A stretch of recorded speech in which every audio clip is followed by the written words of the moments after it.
আজ আমার বয়স ২৭ মাত্র।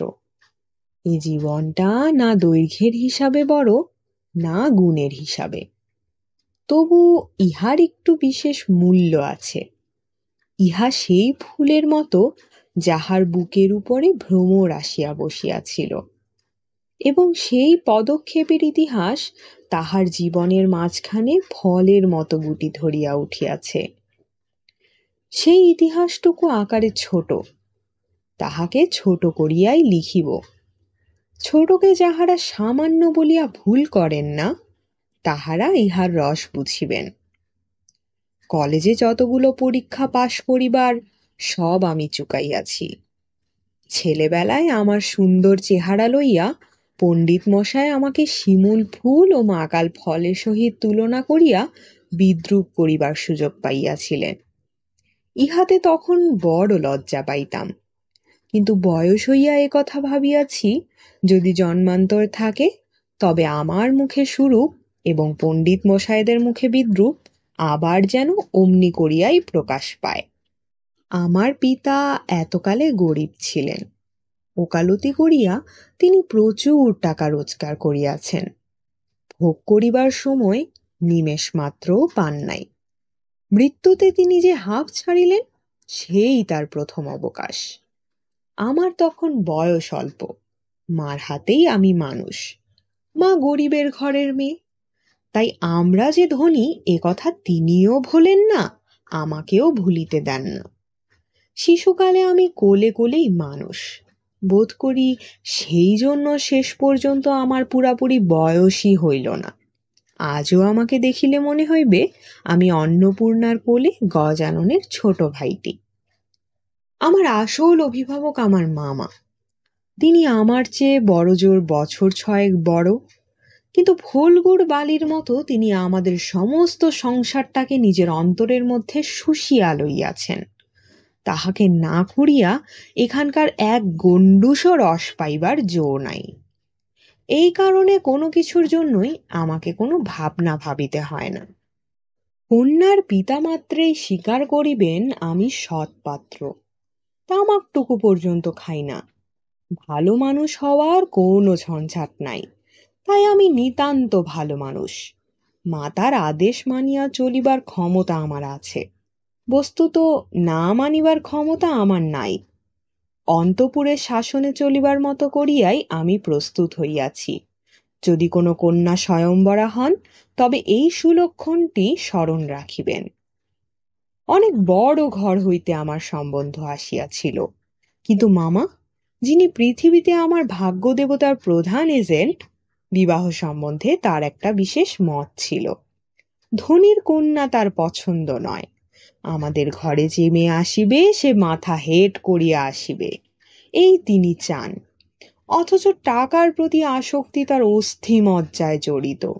তিনি এমন বেহাই চান যাহার টাকা নাই, অথচ যে টাকা দিতে কসুর করিবে না। যাহাকে শোষণ করা চলিবে, অথচ বাড়িতে আসিলে গুড়গুড়ির পরিবর্তে বাধা হুকায় তামাক দিলে যাহার নালিশ খাটিবে না।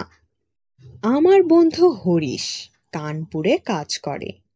সে ছুটিতে কলিকাতায় আসিয়া আমার মন উতলা করিয়া দিল। সে বলিল, ও হে, মেয়ে যদি বলো, একটা খাসা মেয়ে আছে। কিছুদিন পূর্বেই এম.এ পাশ করিয়াছি। সামনে যতদূর পর্যন্ত দৃষ্টি চলে ছুটি ধু ধু করিতেছে। পরীক্ষা নাই, উমেদারি নাই, চাকরি নাই, নিজের বিষয় দেখিবার চিন্তাও নাই, শিক্ষাও নাই, ইচ্ছাও নাই। থাকিবার মধ্যে ভিতরে আছেন মা এবং বাহিরে আছেন মামা। এই অবকাশের মরুভূমির মধ্যে আমার হৃদয় তখন বিশ্বব্যাপী নারীরূপের মরীচিকা দেখিতেছিল।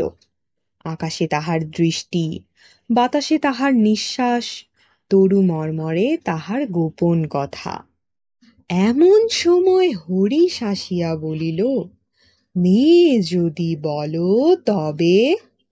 আমার শরীর মন বসন্ত বাতাসে বকুল বনের নব পল্লব রাশির মতো কাঁপিতে কাঁপিতে আলো ছায়া ধুনিতে লাগিল। হরিশ মানুষটা ছিল রসিক। রস দিয়া বর্ণনা করিবার শক্তি তাহার ছিল, আর আমার মন ছিল তৃষার্ত। আমি হরিশকে বলিলাম, একবার মামার কাছে কথাটা পারিয়া দেখো। হরিশ আসর জমাইতে অদ্বিতীয়, তাই সর্বত্রই তাহার খাতির। মামাও তাহাকে পাইলে ছাড়িতে চান না। কথাটা তার বৈঠকে উঠিল। মেয়ের চেয়ে মেয়ের বাপের খবরটাই তাহার কাছে গুরুতর। বাপের অবস্থা তিনি যেমনটি চান তেমনই।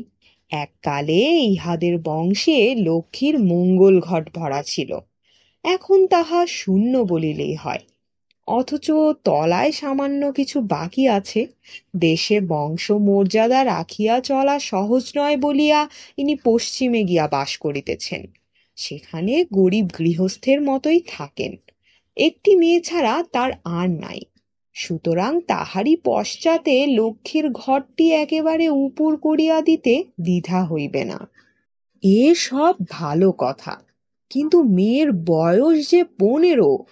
তাই শুনিয়া মামার মন ভার হইল। বংশে তো কোনো দোষ নাই।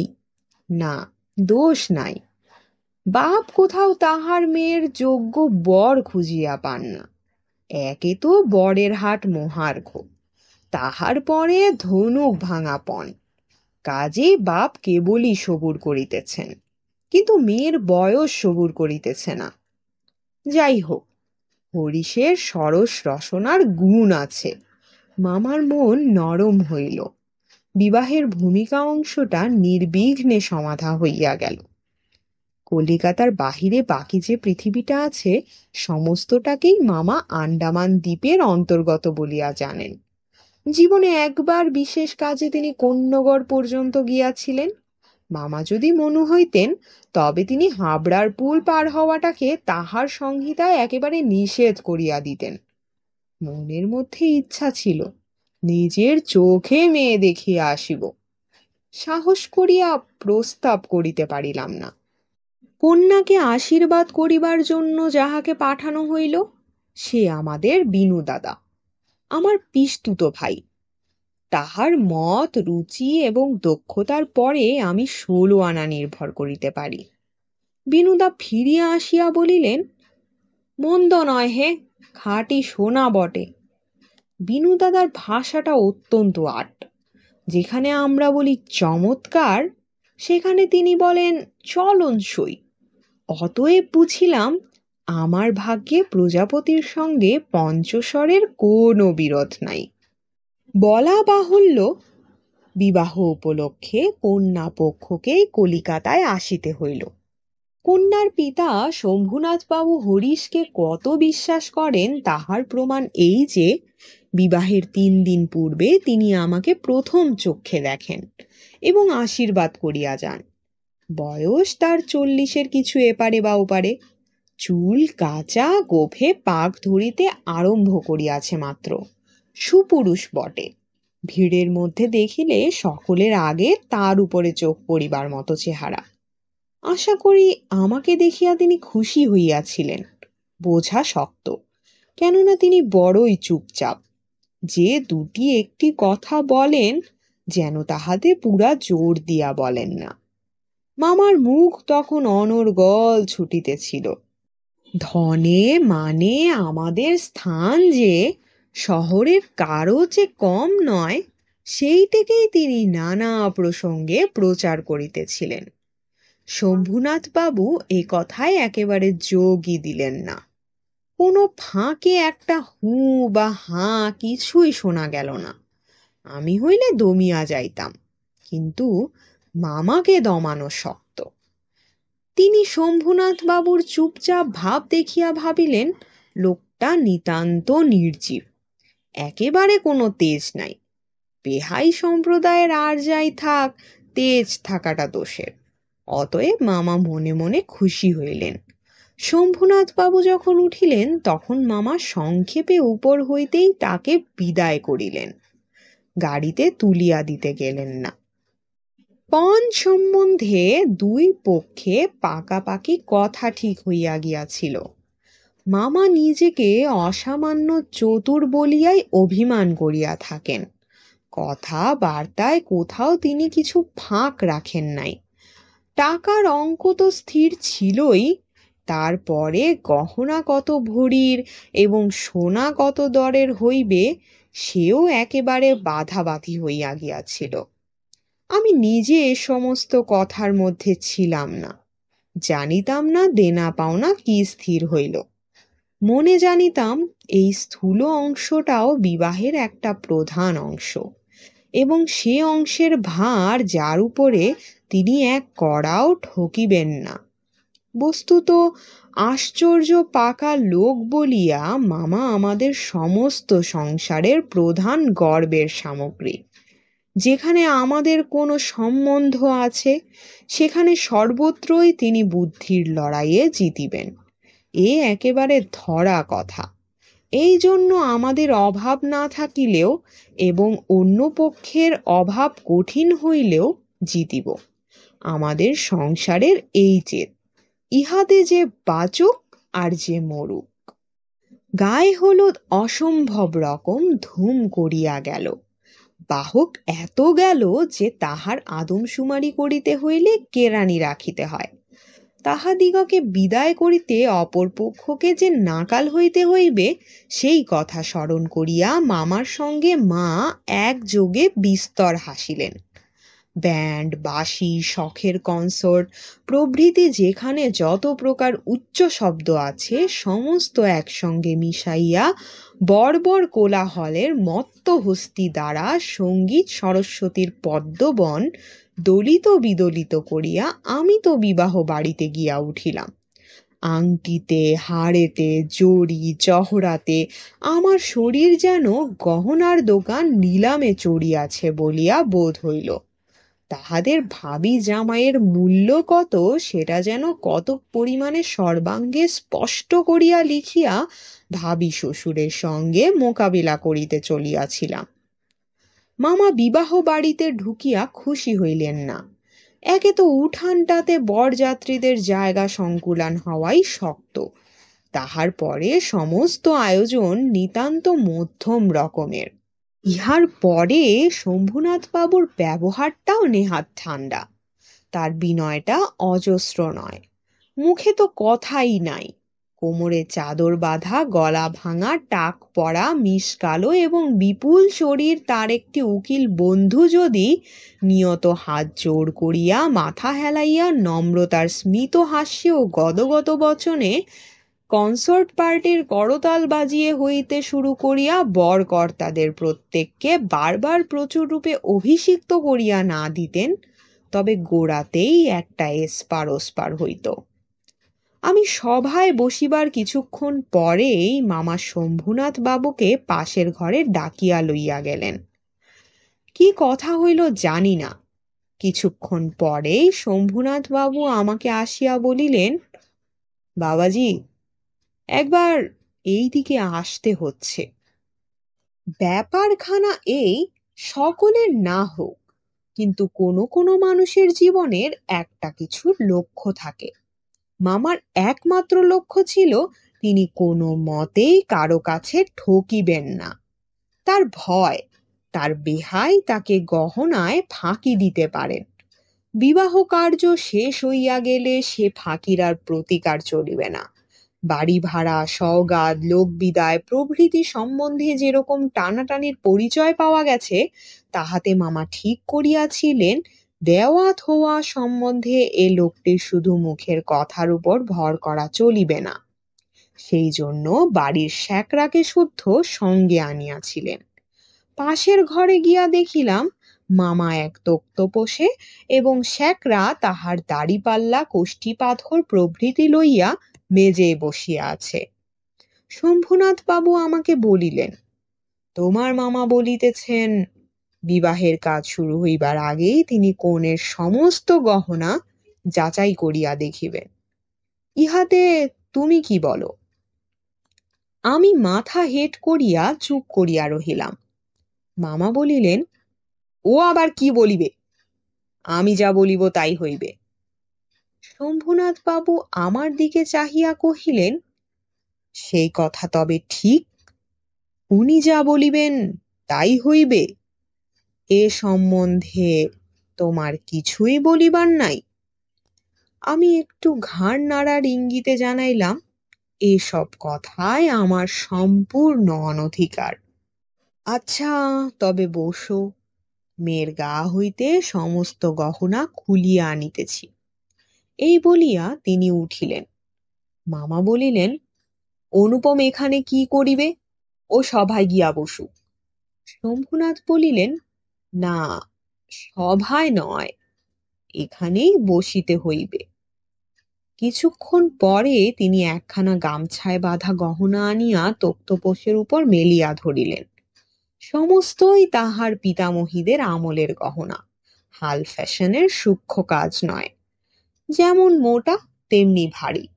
শ্যাকরা গহনা হাতে তুলিয়া লইয়া বলিল, এ আর দেখিব কি, ইহাতে খাদ নাই, এমন সোনা এখনকার দিনে ব্যবহারই হয় না।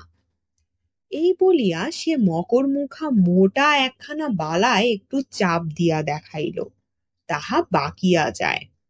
মামা তখনই তার নোট বইয়ে গহনাগুলির ফর্দ টুকিয়া লইলেন, পাছে যাহা দেখানো হইল তাহার কোনোটা কম পড়ে।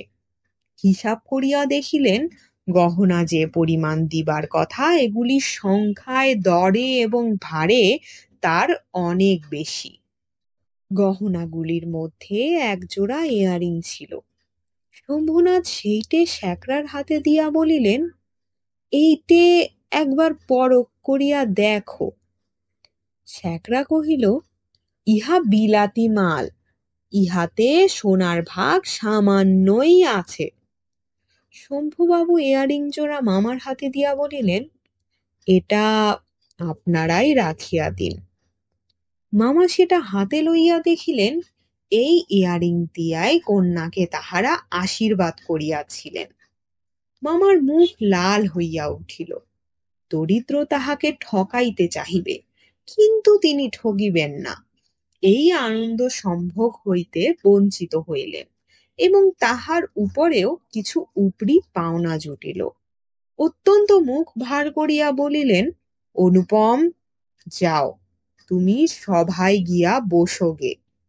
শম্ভুনাথ বাবু বলিলেন, না, এখন সভায় বসিতে হইবে না, চলুন আগে আপনাদের খাওয়াইয়া দিই। মামা বলিলেন, সে কি কথা, লগ্ন? শম্ভুনাথ বাবু বলিলেন, সেজন্য কিছু ভাবিবেন না, এখন উঠুন। লোকটি নেহাত ভালো মানুষ ধরনের, কিন্তু ভিতরে বেশ একটু জোর আছে বলিয়া বোধ হইল। মামাকে উঠিতে হইল। বরযাত্রীদেরও আহার হইয়া গেল। আয়োজনের আড়ম্বর ছিল না, কিন্তু রান্না ভালো এবং সমস্ত বেশ পরিষ্কার পরিচ্ছন্ন বলিয়া সকলেরই তৃপ্তি হইল। বরযাত্রীদের খাওয়া শেষ হইলে শম্ভুনাথ বাবু আমাকে খাইতে বলিলেন। মামা বলিলেন, সে কি কথা, বিবাহের পূর্বে বর খাইবে কেমন করিয়া? এ সম্বন্ধে মামার কোনো মত প্রকাশকে তিনি সম্পূর্ণ উপেক্ষা করিয়া আমার দিকে চাহিয়া বলিলেন, তুমি কি বলো, বসিয়া যাইতে দোষ কিছু আছে? মূর্তিমতী মাতৃ আজ্ঞা স্বরূপে মামা উপস্থিত, তার বিরুদ্ধে চলা আমার পক্ষে অসম্ভব। আমি আহারে বসিতে পারিলাম না।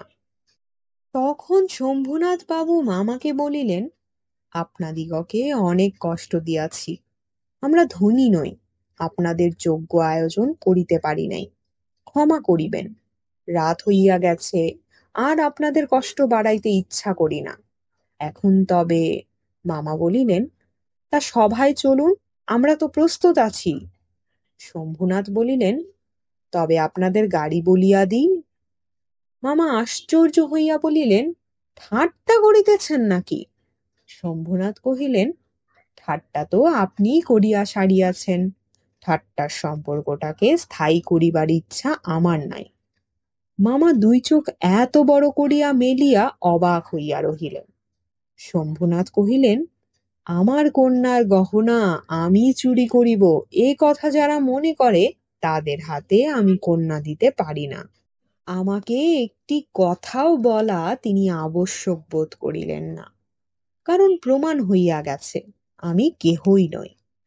তার পরে যা হইল সে আমি বলিতে ইচ্ছা করি না।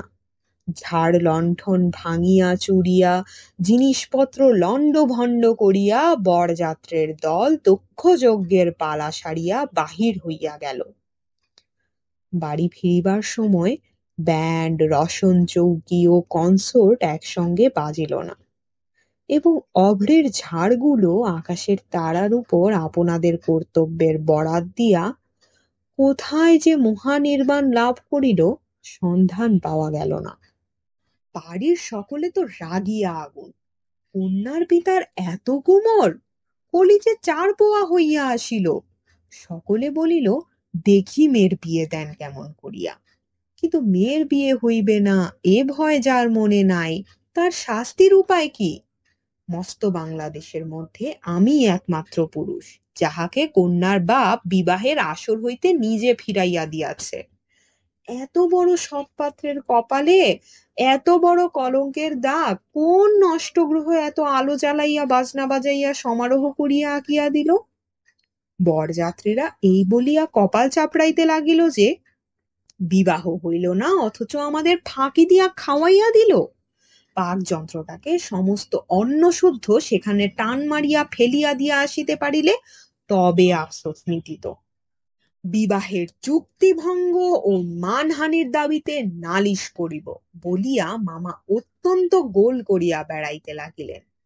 হিতৈষীরা বুঝাইয়া দিল, তাহা হইলে তামাশার যেটুকু বাকি আছে তাহা পুরা হইবে। বলা বাহুল্য, আমিও খুব রাগিয়াছিলাম।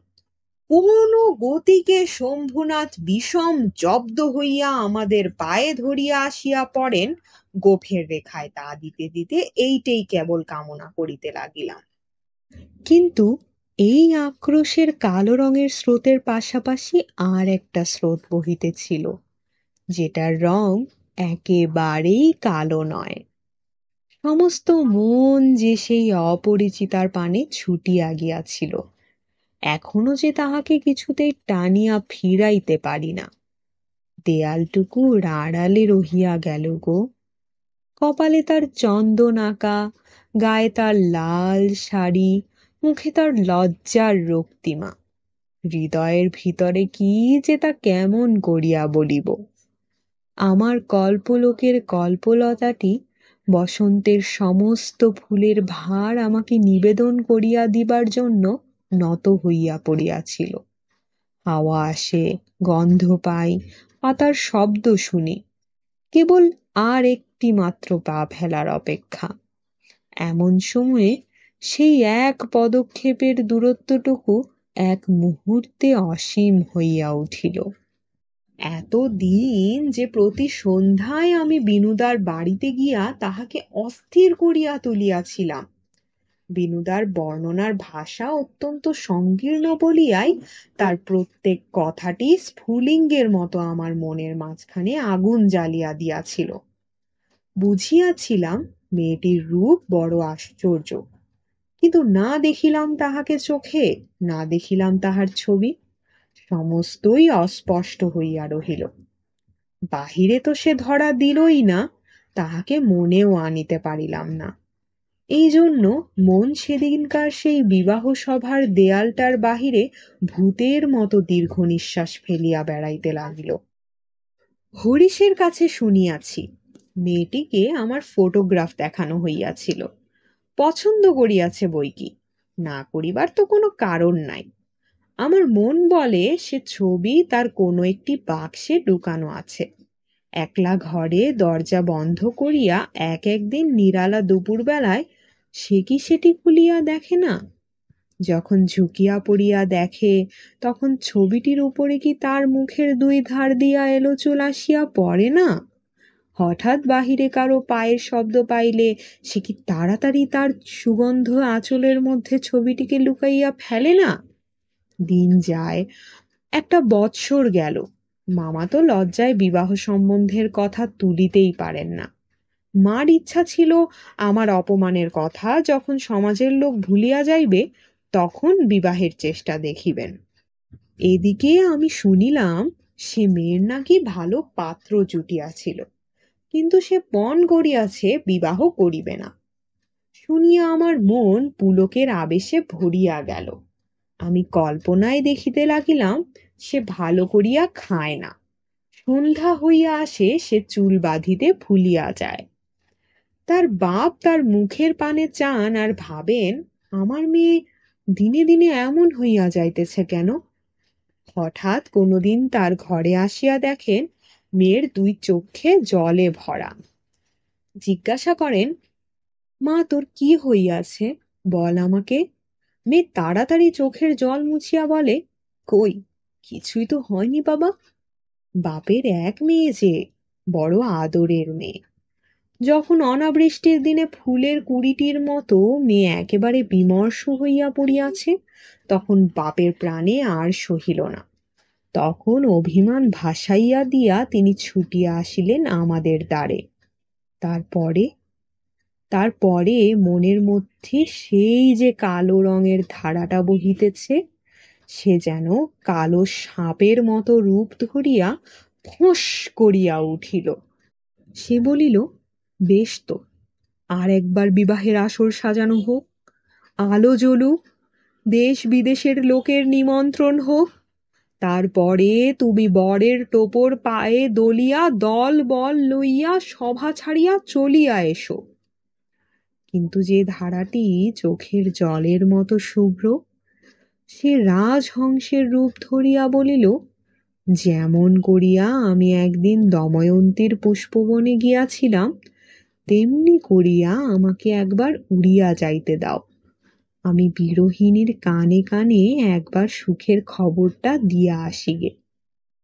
তারপরে তারপরে দুঃখের রাত পোহাইল, নববর্ষার জল পড়িল, ম্লান ফুলটি মুখ তুলিল।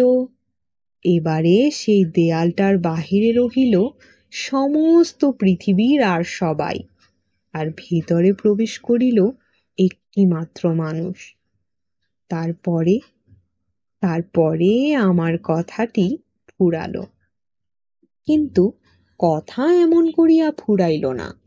যেখানে আসিয়া তাহা অফুরান হইয়াছে, সেখানকার বিবরণ একটুখানি বলিয়া আমারে লেখা শেষ করিয়া দিই। মাকে লইয়া তীর্থে চলিয়াছিলাম। আমার উপরেই ভার ছিল, কারণ মামা এবারেও হাবড়ার পুল পার হন নাই। রেলগাড়িতে ঘুমাইতেছিলাম। ঝাঁকানি খাইতে খাইতে মাথার মধ্যে নানা প্রকার এলোমেলো স্বপ্নের ঝুমঝুমি বাজিতেছিল। হঠাৎ একটা কোন স্টেশনে জাগিয়া উঠিলাম। আলোতে অন্ধকারে মেশা সেও এক স্বপ্ন। কেবল আকাশের তারাগুলি চিরপরিচিত, আর সবই অজানা অস্পষ্ট। স্টেশনের দ্বীপ কয়টা খাড়া হইয়া দাঁড়াইয়া আলো ধরিয়া এই পৃথিবীটা যে কত অচেনা এবং যাহা চারিদিকে তাহা যে কতই বহুদূরে, তাহাই দেখাইয়া দিতেছে। গাড়ির মধ্যে মা ঘুমাইতেছেন, আলোর নিচে সবুজ পর্দা টানা। তরঙ্গ বাক্স জিনিসপত্র সমস্তই কে কার ঘাড়ে এলোমেলো হইয়া রহিয়াছে, তাহারা যেন স্বপ্নলোকের উলটপালট আসবাব। সবুজ প্রদেশের মিটমিটে আলোতে থাকা এবং না থাকার মাঝখানে কেমন একরকম হইয়া পড়িয়া আছে। এমন সময়ে সেই অদ্ভুত পৃথিবীর অদ্ভুত রাত্রে কে বলিয়া উঠিল, শিগগির চলি আয়, এই গাড়িতে জায়গা আছে। মনে হইল যেন গান শুনিলাম। বাঙালি মেয়ের গলায় বাংলা কথা যে কি মধুর, তাহা এমনি করিয়া অসময়ে অজায়গায় আচমকা শুনিলে তবে সম্পূর্ণ বুঝিতে পারা যায়। কিন্তু এই গলাটিকে কেবলমাত্র মেয়ের গলা বলিয়া একটা শ্রেণীভুক্ত করিয়া দেওয়া চলে না। এ কেবল একটি মানুষের গলা। শুনিলেই মন বলিয়া ওঠে, এমন তো আর শুনি নাই। চিরকাল গলার স্বর আমার কাছে বড় সত্য। রূপ জিনিসটি বড় কম নয়, কিন্তু মানুষের মধ্যে যাহা অন্তরতম এবং অনির্বচনীয়, আমার মনে হয় কণ্ঠস্বর যেন তারই চেহারা। আমি তাড়াতাড়ি গাড়ির জানলা খুলিয়া বাহিরে মুখ বাড়াইয়া দিলাম। কিছুই দেখিলাম না। প্ল্যাটফর্মের অন্ধকারে দাঁড়াইয়া গার্ড তাহার এক চক্ষু লণ্ঠন নাড়িয়া দিল। গাড়ি চলিল। আমি জানলার কাছে বসিয়া রহিলাম। আমার চোখের সামনে কোনো মূর্তি ছিল না, কিন্তু হৃদয়ের মধ্যে আমি একটি হৃদয়ের রূপ দেখিতে লাগিলাম। সে যেন এই তারাময়ী রাত্রির মতো আবৃত করিয়া ধরে, কিন্তু তাহাকে ধরিতে পারা যায় না। ওগো সুর, অচেনা কণ্ঠের সুর, এক নিমেষে তুমি যে আমার চির পরিচয়ের আসনটির উপরে আসিয়া বসিয়াছ। কি আশ্চর্য পরিপূর্ণ তুমি! চঞ্চল কালের ক্ষুব্ধ হৃদয়ের উপরে ফুলটির মতো ফুটিয়াছ, অথচ তার ঢেউ লাগিয়া একটি পাপড়িও টলে নাই। অপরিমেয় কোমলতায় এতটুকু দাগ পড়ে নাই। গাড়ি লোহার মৃদঙ্গে তাল দিতে দিতে চলিল।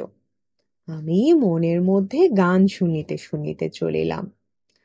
তাহার একটি মাত্র ধোঁয়া, গাড়িতে জায়গা আছে। আছে কি? জায়গা আছে কি?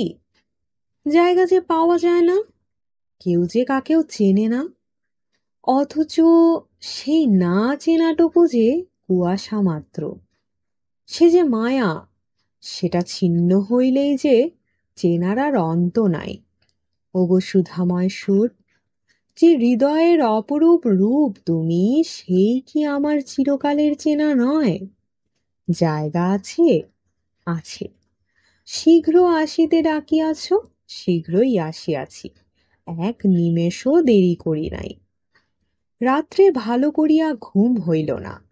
প্রায় প্রতি স্টেশনেই একবার করিয়া মুখ বাড়াইয়া দেখিলাম। ভয় হইতে লাগিল, যাহাকে দেখা হইল না সে পাছে রাত্রেই নামিয়া যায়। পরদিন সকালে একটা বড় স্টেশনে গাড়ি বদল করিতে হইবে। আমাদের ফার্স্ট ক্লাসের টিকিট। মনে আশা ছিল ভিড় হইবে না। নামিয়া দেখি প্ল্যাটফর্মে সাহেবদের আরদালি দল আসবাবপত্র লইয়া গাড়ির জন্য অপেক্ষা করিতেছে। কোন এক ফৌজের বড় জেনারেল সাহেব ভ্রমণে বাহির হইয়াছেন। 2-3 মিনিট পরে গাড়ি আসিল। বুঝিলাম ফার্স্ট ক্লাসের আশা ত্যাগ করিতে হইবে। মাকে লইয়া কোন গাড়িতে উঠি সে এক বিষম ভাবনায় পড়িলাম। সব গাড়িতেই ভিড়। দাঁড়ে দাঁড়ে উকি মারিয়া বেড়াইতে লাগিলাম। এমন সময় সেকেন্ড ক্লাসের গাড়ি হইতে একটি মেয়ে আমার মাকে লক্ষ্য করিয়া বলিলেন, আপনারা আমাদের গাড়িতে আসুন না, এখানে জায়গা আছে। আমি তো চমকিয়া উঠিলাম। সেই আশ্চর্য মধুর কণ্ঠ এবং সেই গানেরই ধোঁয়া, জায়গা আছে। ক্ষণমাত্র বিলম্ব না করিয়া মাকে লইয়া গাড়িতে উঠিয়া পড়িলাম। জিনিসপত্র তুলিবার প্রায় সময় ছিল না। আমার মতো অক্ষম দুনিয়ায় নাই। সেই মেয়েটি কুলিদের হাত হইতে তাড়াতাড়ি চলতি গাড়িতে আমাদের বিছানাপত্র টানিয়া লইল। আমার একটা ফটোগ্রাফ তুলিবার ক্যামেরা স্টেশনেই পড়িয়া রহিল। গ্রাহ্যই করিলাম না। তারপরে কি লিখিব জানি না। আমার মনের মধ্যে একটি অখণ্ড আনন্দের ছবি আছে। তাহাকে কোথায় শুরু করিব, কোথায় শেষ করিব, বসিয়া বসিয়া বাক্যের পর বাক্য যোজনা করিতে ইচ্ছা করে না। এবার সেই সুরটিকে চোখে দেখিলাম। তখনও তাহাকে সুর বলিয়াই মনে হইল।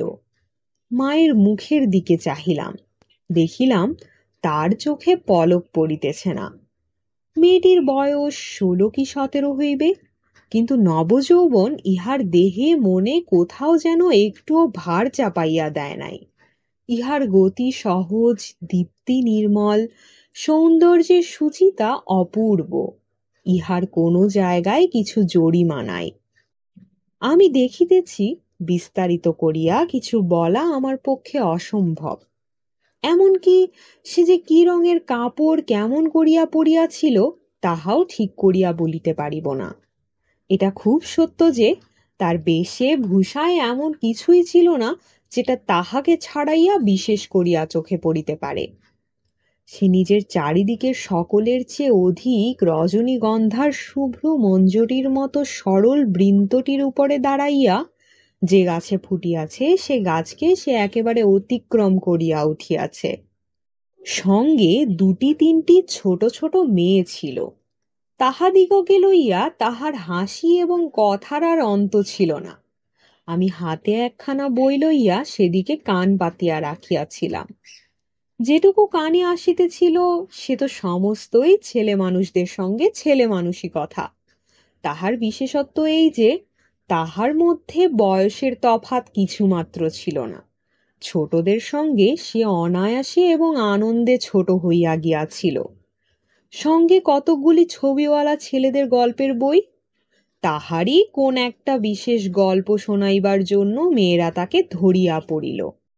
এ গল্প নিশ্চয় তারা ২০-২৫ বার শুনিয়াছে। মেয়েদের কেন যে এত আগ্রহ তাহা বুঝিলাম। সেই সুধা কণ্ঠের সোনার কাঠিতে সকল কথা যে সোনা হইয়া ওঠে। মেয়েটির সমস্ত শরীর মন যে একেবারে প্রাণে ভরা। তার সমস্ত চলায় বলায় স্পর্শে প্রাণ ঠিকরিয়া ওঠে। তাই মেয়েরা যখন তার মুখে গল্প শোনে তখন গল্প নয়, তাহাকেই শোনে। তাহাদের হৃদয়ের উপর প্রাণের ঝর্ণা ঝরিয়া পড়ে। তার সেই উদ্ভাসিত প্রাণ আমার সেদিনকার সমস্ত সূর্যকিরণকে সজীব করিয়া তুলিল। আমার মনে হইল আমাকে যে প্রকৃতি তাহার আকাশ দিয়া বেষ্টন করিয়াছে সে ওই তরুণীরই অক্লান্ত অম্লান প্রাণের বিশ্বব্যাপী বিস্তার। পরের স্টেশনে পৌঁছিতে খাবারওয়ালাকে ডাকিয়া সে খুব খানিকটা চানামোট কিনিয়া লইল এবং মেয়েদের সঙ্গে মিলিয়া নিতান্ত ছেলে মানুষের মতো করিয়া কোলহাস্য করিতে করিতে অসংকোচে খাইতে লাগিল। আমার প্রকৃতি যে জাল দিয়া বেড়া। আমি কেন বেশ সহজে হাসি মুখে মেয়েটির কাছে এই চানা এক মুঠা চাহিয়া লইতে পারিলাম না? হাত বাড়াইয়া দিয়া কেন আমার লোভ স্বীকার করিলাম না? মা ভালো লাগা এবং মন্দ লাগার মধ্যে দোমনা হইয়াছিলেন। গাড়িতে আমি পুরুষ মানুষ, তবু ইহার কিছুমাত্র সংকোচ নাই। বিশেষত এমন লোভীর মতো খাইতেছে সেটা ঠিক তাহার পছন্দ হইল না। অথচ ইহাদের বেহায়া বলিয়াও তার ভ্রম হয় নাই। তার মনে হইল এমের বয়স হইয়াছে, কিন্তু শিক্ষা হয় নাই। মা হঠাৎ কারো সঙ্গে আলাপ করিতে পারেন না। মানুষের সঙ্গে দূরে দূরে থাকাই তার অভ্যাস। এই মেয়েটির পরিচয় লইতে তার খুব ইচ্ছা, কিন্তু স্বাভাবিক বাধা কাটাইয়া উঠিতে পারিতেছিলেন না। এমন সময় গাড়ি একটা বড় স্টেশনে আসিয়া থামিল। সেই জেনারেল সাহেবের একদল অনুষঙ্গী এই স্টেশন হইতে উঠিবার উদ্যোগ করিতেছে। গাড়িতে কোথাও জায়গা নাই। বারবার আমাদের গাড়ির সামনে দিয়া তারা ঘুরিয়া গেল। মা তো ভয়ে আড়ষ্ট। আমিও মনের মধ্যে শান্তি পাইতেছিলাম না। গাড়ি ছাড়িবার অল্পকাল পূর্বে একজন দেশি রেলওয়ে কর্মচারী নাম লেখা 2খানা টিকিট গাড়ির 2 বেঞ্চের কাছে লটকাইয়া দিয়া আমাকে বলিল, এ গাড়ির এই 2 বেঞ্চ আগে হইতেই 2 সাহেব রিজার্ভ করিয়াছেন। আপনাদিগকে অন্য গাড়িতে যাইতে হইবে। আমি তো তাড়াতাড়ি ব্যস্ত হইয়া দাঁড়াইয়া উঠিলাম। মেয়েটি হিন্দিতে বলিল, না, আমরা গাড়ি ছাড়িব না। সে লোকটি রোখ করিয়া বলিল, না ছাড়িয়া উপায় নাই। কিন্তু মেয়েটির চলিষ্ণুতার কোনো লক্ষণ না দেখিয়া সে নামিয়া গিয়া ইংরেজ স্টেশন মাস্টারকে ডাকিয়া আনিল। সে আসিয়া আমাকে বলিল, আমি দুঃখিত, কিন্তু শুনিয়া আমি কুলি কুলি করিয়া ডাক ছাড়িতে লাগিলাম। মেয়েটি উঠিয়া 2 চক্ষে অগ্নিবর্ষণ করিয়া বলিল, না, আপনি যাইতে পারিবেন না। যেমন আছেন বসিয়া থাকুন। বলিয়া সে দ্বারের কাছে দাঁড়াইয়া স্টেশন মাস্টারকে ইংরেজি ভাষায় বলিল, এ গাড়ি আগে হইতে রিজার্ভ করা, এ কথা মিথ্যা কথা। বলিয়া নাম লেখা টিকিট খুলিয়া প্ল্যাটফর্মে ছুড়িয়া ফেলিয়া দিল। ইতিমধ্যে আরদালি সমেত ইউনিফর্ম পরা সাহেব দ্বারের কাছে আসিয়া দাঁড়াইয়াছে। গাড়িতে সে তার আসবাব উঠাইবার জন্য আরদালিকে প্রথমে ইশারা করিয়াছিল। তাহার পর মেয়েটির মুখে তাকাইয়া তার কথা শুনিয়া ভাব দেখিয়া স্টেশন মাস্টারকে একটু স্পর্শ করিল এবং তাহাকে আড়ালে লইয়া গিয়া কি কথা হইল জানি না। দেখা গেল গাড়ি ছাড়িবার সময় অতীত হইলেও আর একটা গাড়ি জুড়িয়া তবে ট্রেন ছাড়িল। মেয়েটি তার দলবল লইয়া আবার এক পত্তন চানামুট খাইতে শুরু করিল। আর আমি লজ্জায় জানলার বাহিরে মুখ বাড়াইয়া প্রকৃতির শোভা দেখিতে লাগিলাম। কানপুরে গাড়ি আসিয়া থামিল। মেয়েটি জিনিসপত্র বাঁধিয়া প্রস্তুত। স্টেশনে একটি হিন্দুস্থানি চাকর ছুটিয়া আসিয়া ইহাদিগকে নামাইবার উদ্যোগ করিতে লাগিল। মা তখন আর থাকিতে পারিলেন না, জিজ্ঞাসা করিলেন, তোমার নাম কি মা? মেয়েটি বলিল, আমার নাম কল্যাণী। শুনিয়া মা এবং আমি দুজনেই চমকিয়া উঠিলাম। তোমার বাবা? তিনি এখানকার ডাক্তার, তার নাম শম্ভুনাথ সেন। তারপরেই সবাই নামিয়া গেল। মামার নিষেধ অমান্য করিয়া, মাতৃ আজ্ঞা ঠেলিয়া তারপরে আমি কানপুরে আসিয়াছি। কল্যাণীর বাপ এবং কল্যাণীর সঙ্গে দেখা হইয়াছে। হাত জোড় করিয়াছি, মাথা হেট করিয়াছি। শম্ভুনাথ বাবুর হৃদয় গলিয়াছে। কল্যাণী বলে, আমি বিবাহ করিব না। আমি জিজ্ঞাসা করিলাম, কেন? সে বলিল, মাতৃ আজ্ঞা। কি সর্বনাশ! এ পক্ষেও মাতুল আছে নাকি? তারপরে বুঝিলাম মাতৃভূমি আছে। সেই বিবাহ ভাঙার পর হইতে কল্যাণী মেয়েদের শিক্ষার ব্রত গ্রহণ করিয়াছে। কিন্তু আমি আশা ছাড়িতে পারিলাম না। সেই সুরটি যে আমার হৃদয়ের মধ্যে আজও বাজিতেছে। সে যেন কোন ওপারের বাঁশি আমার সংসারের বাহির হইতে আসিল, সমস্ত সংসারের বাহিরে ডাক দিল। আর সেই যে রাত্রির অন্ধকারের মধ্যে আমার কানে আসিয়াছিল, জায়গা আছে, সে যে আমার চিরজীবনের গানের ধোঁয়া হইয়া রহিল।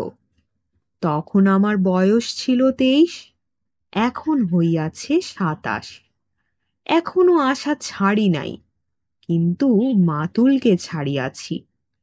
নিতান্ত এক ছেলে বলিয়া মা আমাকে ছাড়িতে পারেন নাই। তোমরা মনে করিতেছ আমি বিবাহের আশা করি? না, কোনো কালেই না। আমার মনে আছে কেবল সেই এক রাত্রির অজানা কণ্ঠের মধুর সুরের আশা। জায়গা আছে, নিশ্চয়ই আছে, নইলে দাঁড়াবো কোথায়? তাই বৎসরের পর বৎসর যায়, আমি এইখানেই আছি। দেখা হয়, সেই কণ্ঠ শুনি। যখন সুবিধা পাই কিছু তার কাজ করে দিই। আর মন বলে, এই তো জায়গা পাইয়াছি। ওগো অপরিচিতা, তোমার পরিচয়ের শেষ হইল না, শেষ হইবে না। কিন্তু ভাগ্য আমার ভালো, এই তো আমি জায়গা পাইয়াছি।